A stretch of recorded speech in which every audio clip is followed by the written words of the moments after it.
Et bonjour à tous et à toutes, plutôt toutes, parce que j'imagine que ce sera majoritairement des femmes qui regarderont cette vidéo, ou peut-être pas, il y aura peut-être des hommes qui seront fortement intéressés pour comprendre un petit peu plus le fonctionnement de leur compagne, de leur mère ou d'autres, en tout cas, personnalités féminines de leur entourage. Et si c'est le cas, bienvenue aussi, et félicitations de regarder cette vidéo-là. Je profite de cette petite vidéo pour vous transmettre tous mes meilleurs vœux pour cette nouvelle année.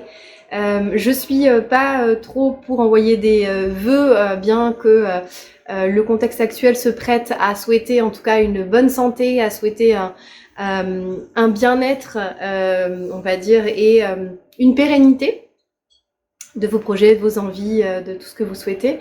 Mais je suis aussi partisane du fait que nous créons notre réalité et donc de ce fait que nous sommes à même de la modifier si elle ne nous correspond pas. Voilà, pour ceux qui me connaissent, vous le savez, on reste acteur en grande partie de ce qu'on crée, de ce qu'on a, de ce qui vibre autour de nous. Puisque l'intérieur, forcément, se reflète sur l'extérieur et crée l'extérieur. Donc tous mes meilleurs vœux pour 2022. Aujourd'hui, j'ai voulu faire une vidéo vraiment très spécifique avec un contenu qui est extrait du programme Divine Puissance, le parcours d'empuissancement de votre féminin sacré. Si vous avez envie d'avoir plus d'informations, c'est dans la bio, où j'ai vraiment en fait transmis la perspective de changer vraiment de regard sur votre cycle.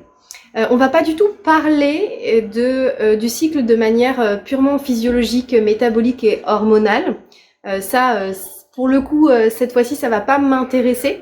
On peut en parler vraiment plus au niveau ayurvédique et au niveau santé naturelle, mais là, on va vraiment en fait se concentrer sur l'aspect subtil, l'aspect énergétique, archétypal, chamanique. Donc, on est dans un autre plan, on n'est pas dans le plan physique. Donc commençons tout de suite pourquoi j'ai voulu faire cette vidéo, parce que ça me semble vraiment important qu'aujourd'hui les femmes puissent se réconcilier avec leur cycle, ce qu'on appellera les cycles menstruels, les règles, ce que vous voulez. Déjà j'aime pas du tout ce terme, je parle plutôt des lunes, qui est, si je me trompe pas, un terme qui est emprunté à Aurore Widmer. Je crois que c'est, il me semble que c'est elle, voilà, en tout cas qui a été l'inspiratrice de ce terme que j'aime vraiment beaucoup. Alors, pourquoi les lunes? Eh bien parce que l'astre en fait du féminin sacré, du féminin divin, comme j'aime à l'appeler, c'est la lune, tout simplement, là où le masculin s'incarne plus à travers l'énergie du soleil, l'énergie solaire. L'énergie lunaire, c'est une énergie qui est cyclique, et donc par voie de fait, en fait, la femme est cyclique. Hein, on le voit très bien dans notre cycle, on a des moments où on est très disponible pour l'extérieur avec une montée énergétique, une envie de créer, une envie de se tourner vraiment du coup vers le monde, et on a des moments où au contraire on a plutôt envie d'introspection, voire même de ne plus parler à personne, voire même de s'isoler complètement.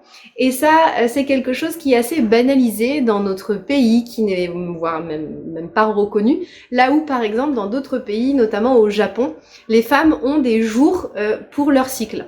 Voilà, donc c'est assez intéressant à aborder, en tout cas, de voir qu'il y a autre chose qui se conçoit, qui est concevable. Et la particularité vraiment de vos cycles, du moment où en fait vous rentrez dans ce qu'on appelle l'archétype de la sorcière en chamanisme, hein, vraiment l'archétype de, on pourrait dire, de notre part un petit peu sombre, de notre obscurité, dont l'élément c'est vraiment l'élément terre, hein. Toute l'énergie de notre corps est majoritairement tournée à ce moment-là de notre cycle dans notre bassin, dans notre ventre, dans notre utérus, le bas-ventre, ce qu'on appelle le hara, hein, le hara, le siège de la création, c'est vrai, c'est de là que naît la vie, et également dans nos jambes, hein. Donc on est vraiment sur des énergies qui nous rapprochent de la terre, qui augmentent notre gravité, qui vont nous peut-être nous terrer un peu plus, nous rendre un peu plus, j'aime pas trop le terme, mais léthargique, entre guillemets, en tout cas qui vont nous rapprocher du repos, de l'ancrage. C'est une phase d'ancrage. C'est très important à comprendre parce que la plupart des femmes ne sont pas du tout connectées à leur cycle, elles le vivent à travers peut-être comment on appelle ça, les contraceptions, mais aussi en fait elles passent à côté parce qu'elles essayent de pallier à ce flux sanguin qui arrive et dont elles ne savent pas quoi faire. En plus, on a vraiment une image dans cette société un peu patriarcale d'un sang relativement, voilà, que c'est quelque chose qui est pas propre, qui est pas sain. Alors qu'en fait, c'est quelque chose qui est fondamentalement merveilleux, naturel, et en plus, qui est, pour le coup, assez difficile à vivre pour le corps humain, parce que c'est l'équivalent d'un deuil. Et ça, on l'aborde, je trouve, pas assez sous cet angle-là. À la base, cette muqueuse-là, elle était destinée, en fait, à nourrir une nidation. Donc ça pouvait être une nidation d'un enfant, d'un fœtus, comme ça pouvait être l'anidation d'un projet, comme ça pouvait être l'anidation d'une relation, comme ça pouvait être l'anidation de plein de choses. Et donc quand ce sang en fait s'écoule là, eh bien c'est un deuil, c'est quelque chose qui s'en va, qui nous quitte, qui nous abandonne. Et ça, bon, blague à part, petite parenthèse, des deuils on en fait tous les jours au quotidien, on fait des deuils de pensée, des deuils d'habitude, des deuils parce qu'on quitte un boulot, des deuils parce qu'on se sépare, des deuils... mais c'est hyper important que ces passages-là soient vraiment marqués en fait de rites, de rituels sacrés, que ce soit des choses qu'on ne banalise pas en fait parce que ça compte. C'est le mouvement de la vie à travers nous, c'est quelque chose qui se célèbre en fait. C'est une étape de vie qui se célèbre. Donc c'est dans cet archétype-là de la sorcière, on a une énergie qui est plutôt tournée vers le bas, plutôt tournée vers la terre, plutôt une énergie qui va être très introspective. L'énergie de la sorcière, c'est vraiment l'énergie de celle qui va en fait reposer un petit peu toutes ces structures, tous ces cadres par rapport à ce qui s'est passé dans le cycle. L'expression de votre cycle, comprenez bien que la manière dont vous allez le vivre, le flux sanguin, etc., c'est une expression des jours qui ont précédé, du cycle, du mois qui a précédé en fait ce nettoyage-là, hein, parce que c'est un nettoyage, c'est une épuration du corps. Donc ça veut dire que si vous avez eu beaucoup de stress, beaucoup de difficultés émotionnelles, que vous n'avez pas réussi à libérer certaines choses, que vous avez eu des charges mentales astronomiques, ça va se répercuter de fait sur le cycle, puisque le cycle est là pour nettoyer. Nettoyer au niveau métabolique, nettoyer au niveau mental, au niveau énergétique, au niveau émotionnel. Donc c'est énorme. C'est pour ça que pendant cette période-là, il est largement recommandé de ralentir. La sorcière, c'est vraiment un archétype du yin. D'accord? Donc du féminin, du slow, de l'apaisement, de la lenteur, de l'introspection, du non-agir, de vraiment cet espace de présence à soi, en fait. Autant dans notre cycle, on a des moments où on est plutôt tourné vers l'extérieur, notamment dans la phase de la jeune fille. Encore une fois, ça, les archétypes, on les aborde en détail dans le programme Divine Puissance, mais où on a vraiment un pic très yang. L'archétype de la jeune fille, elle est très yang, elle est très dynamique, elle est dans la création, l'ouverture au monde, elle va vers les autres. Autant là, c'est plutôt une phase, en fait, de retour à soi. Et la plupart des femmes ne se l'autorisent pas. Alors, je sais que dans le monde occidental dans lequel on vit, c'est pas forcément aisé avec les contraintes professionnelles, les temps de trajet, les situations professionnelles et familiales, je l'entends. Mais peut-être s'accorder beaucoup plus de douceur sur cette période-là, ou maintenant à l'ère du télétravail, s'accorder ces jours-là en télétravail si on le peut, diminuer la charge électromagnétique ou énergétique ou électrique. Donc essayer de diminuer le travail sur écran parce que forcément hein, c'est de l'énergétique, donc ça vous prend du jus aussi. Diminuer les stimuli au maximum, diminuer les peut-être en fonction de vos besoins les rapports, les relations, les interactions sociales au maximum. Donc dans cette période-là de la sorcière, on a besoin d'avoir vraiment un retour à l'intérieur de nous.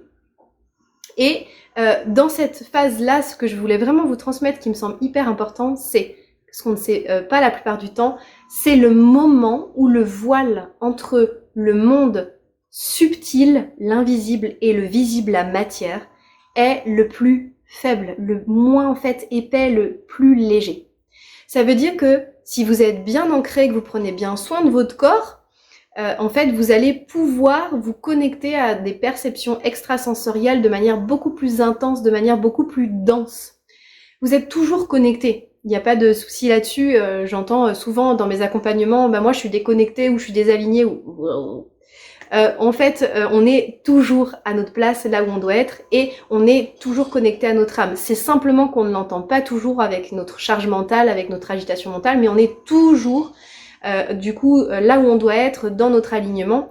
Ça ne nous empêche pas de faire des changements, mais on est toujours connecté à notre âme. Si on ne l'était pas, on ne serait plus de ce monde, on ne serait pas là, on serait un corps sans vie. Donc rassurez-vous là-dessus. Par contre, c'est vraiment un moment où en fait on est beaucoup plus dans le subtil. On est beaucoup plus en fait dans notre nature divine, on est beaucoup plus dans notre nature créatrice, c'est plus intense. C'est vraiment comme si le voile en fait entre le subtil et le terrestre, il s'effaçait. Un petit peu comme lors de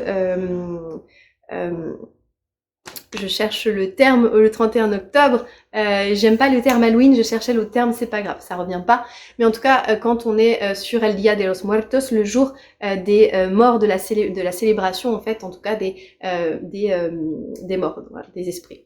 Donc ça, c'est hyper important à comprendre parce que ça vous permet de vous relier, en fait, à des choses beaucoup plus subtiles, à vous sentir beaucoup plus accompagné aussi, beaucoup plus présente à vous-même.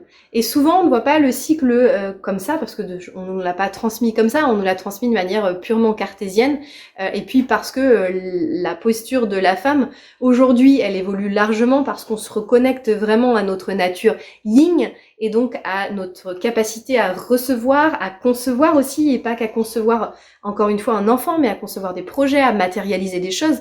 La femme, elle a dans son ventre une énorme capacité créatrice, une énorme capacité de manifestation, mais ça, on en parlera dans une autre vidéo. Elle crée en fait, elle est vraiment, elle canalise, elle reçoit des informations, d'où l'importance de cultiver le non-agir et l'être dans ces phases yin, donc notamment dans cette phase de la sorcière, même s'il y a d'autres phases yin dans notre cycle. Et là où le masculin, lui, il est plus orienté dans le faire, dans l'action, dans cette mise en mouvement-là. La femme, elle, ça doit vraiment passer par le corps, par le ressenti, en fait. Donc, ce qui est assez intéressant, c'est que dans ces périodes-là, plus vous allez en fait vous retirer des stimuli de vos 5 sens, en fait, et plus vous allez retourner l'attention vers l'intérieur. Et je ne peux que vous recommander de pratiquer cette écoute intérieure, cette présence à soi. Et vous pouvez pourquoi pas journaler. Ça, c'est une pratique que je recommande beaucoup dans tous mes programmes. Prendre le temps d'écrire ce par quoi vous traversez dans vos espaces émotionnels. C'est honnêtement un des meilleurs outils de connaissance de soi, avec bien sûr la présence et la pure présence, l'écoute intérieure. Mais vous connectez à vos cycles et vous connectez en fait à chaque archétype en fait qui vous parcourt pendant votre cycle. C'est déployer en fait votre puissance féminine, c'est remettre la connaissance en fait de vraiment qui vous êtes au service de votre vie. C'est-à-dire qu'après, toute votre vie peut s'ajuster à ce que vous êtes en train de vivre. Vos projets professionnels, que vous soyez entrepreneur ou salarié, ce que vous voulez mettre en place, en fait, ça va s'adapter, ça va s'agrémenter autour de votre cycle. Par exemple, concevoir un projet, on le fera pas sur cette période-là. En fait, on pourra peut-être sur cette période éventuellement canaliser, et encore, on est plutôt dans un retrait, dans un moment où on va restructurer, un moment où on va régénérer. La sorcière, c'est beaucoup la vitalité, l'épuration, le nettoyage, etc. On est plutôt dans ces aspects-là où on repose un peu notre cadre et nos limites si on sent que sur les jours en amont, on a peut-être trop donné par rapport à ce qu'on a reçu, on a peut-être trop ouvert par rapport à ce qu'on a été à l'intérieur de soi, peut-être voir ou observer. Donc c'est hyper important de vivre à travers ces cycles pour après ajuster. Quand on crée un projet, on va plutôt utiliser l'énergie, le feu de la jeune fille en fait, etc., etc. Donc c'est toute une alchimie dont je parle beaucoup plus dans Divine Puissance. Mais là, j'avais envie de faire un point là-dessus parce que dans le chamanisme, on dit aujourd'hui, entendez-vous, l'appel de la terre-mère, elle rappelle ses filles à leur juste place. Et pour moi, sur 2022, il y a vraiment cette perspective-là et ce besoin-là que le féminin s'incarne pleinement, qu'il remette son yin à sa juste place, qu'aujourd'hui dans la Terre, il y a clairement, au niveau terrestre, il y a trop de feu, le réchauffement climatique, il y a trop de yang en fait, hein, il y a une société qui est beaucoup trop tournée vers l'action permanente et qui ne sait plus contempler, qui ne sait plus vivre de manière sacrée, qui ne sait plus ritualiser, qui ne sait plus symboliser. Or, l'inconscient fonctionne de manière onirique et symbolique, donc il ne fonctionne quasiment que comme ça, c'est son langage à lui.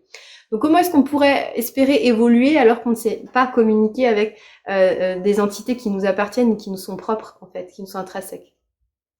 Voilà pour ce que j'avais envie de vous partager aujourd'hui. Les cycles sont sacrés, sont ritualisés depuis des milliers, voire je suis certaine des millions d'années. Quand on regarde les peuples premiers, les autochtones, les peuples aborigènes, etc., on se rend bien compte que en fait les cercles, tout ce qui est de toute façon chamanisme, hein, l'ère du chamanisme, tout ce qui est cercle de médecine, les cercles de parole, cercles médicinaux, etc., ça vient et en Inde ils le faisaient, enfin dans d'autres médecines ils le faisaient en fait, mais de manière très différente. Mais l'aboutissement était le même, c'était qu'on symbolisait les passages, on célébrait la jeune fille qui venait d'avoir ses cycles, on célébrait même les erreurs, les entre guillemets fautes qui n'en étaient pas vraiment, mais on célébrait en fait le fait que les personnes prennent en charge leurs responsabilités, alors qu'aujourd'hui on les pointe largement du doigt, mais tout était en fait sujet à célébration, à honorer. Et ce que vous vivez chaque mois, eh bien, ça s'honore en fait. C'est pas rien, c'est un passage pas sage. Et j'avais vraiment envie de vous le rappeler, de vous rappeler votre nature divine, de vous rappeler que c'est sacré, que tout sur Terre, en fait, rappelez-vous, et c'est pas du tout du féminisme, c'est la vérité, tout sur Terre vient du ventre d'une femme. Tout sur Terre a été créé par le féminin sacré, le féminin divin. Et ça, on l'a largement oublié parce que la femme a très vite basculé dans, entre guillemets, l'élevage et ce rôle-là un peu primitif. Mais en fait, elle est beaucoup plus que ça parce que dans votre ventre, dans votre hara, vous pouvez créer. Et vous pouvez créer des choses qui dépassent l'entendement, qui dépassent la matière. Et dans ce cycle et dans ce moment-là, notamment de la sorcière, vous pouvez recevoir en fait des informations qui sont divines, qui sont encore une fois à tout moment de votre cycle vous le pouvez, mais là c'est encore plus intense, qui vont pouvoir vous orienter vos proches, orienter votre vie. Les femmes en fait quand elles avaient leur cycle, les femmes dans les peuples premiers, notamment les Indiens d'Amérique, quand elles avaient leur cycle en fait elles faisaient des cercles et elles venaient en fait toutes dans des états altérés de conscience, mais ça vient naturellement, encore une fois, dans ce moment de votre cycle, c'est naturel, en fait, que votre conscience s'altère. Vous êtes beaucoup plus connecté avec l'au-delà. Et elle venait, en fait, projeter, comme faisaient les oracles, faire des prémonitions sur ce qui allait se passer dans les jours, les semaines à venir, et ce qu'elle pouvait tirer comme leçon du cycle précédent. C'était elle qui, entre guillemets, propager les bonnes paroles dans le village, dans les traditions. C'était elle qui mettait en joue le village, qui les déplaçait si elle sentait qu'il y avait des dangers potentiels, si elle sentait qu'au niveau météorologique, la terre n'allait pas leur donner ce qu'ils souhaitaient. Elles avaient en fait vraiment ce pouvoir de prémonition, ce pouvoir de guidance, vraiment de guidance. Et d'ailleurs, on retrouve, si on regarde dans le tantra, on retrouve, pareil, dans le tantrisme, que c'est la femme, la plupart du temps, qui initie l'homme au tantrisme. Et pareil dans les énergies d'Horus et d'Isis égyptiennes, c'est Isis qui avait bien du coup, et Marie-Madeleine qui avait bien du coup initié leurs précepteurs. Donc ça c'est hyper important à comprendre parce que aujourd'hui la femme elle est largement entre guillemets sous-estimée, même si ça tend à évoluer. Donc c'est bien de se rappeler d'où l'on vient, de notre nature divine, qui l'on est profondément, et de se reconnecter à cette essence-là. Voilà pour ce que je voulais vous transmettre aujourd'hui. Si vous avez envie d'aller plus loin et si vous sentez que ça vibre, rejoignez la prochaine envolée de Divine Puissance. Vous avez les informations juste en dessous dans la barre d'état. Et moi, je vous souhaite vraiment une reconnexion divine à votre cycle, à votre corps dans ce moment-là, de prendre soin de vous chérir comme personne ne vous chérira ou ne vous a jamais chéri, de vous traiter dans ces espaces et dans tous les espaces de votre vie, mais comme une reine, parce que c'est ça qui compte, c'est là où, c'est sur cette fondation-là que se construit l'estime de soi et que va se construire votre vie, votre énergie, votre vibration. Donc voilà, c'est hyper important. Je vous embrasse et je vous souhaite le meilleur pour la suite. On se retrouve dans une prochaine vidéo.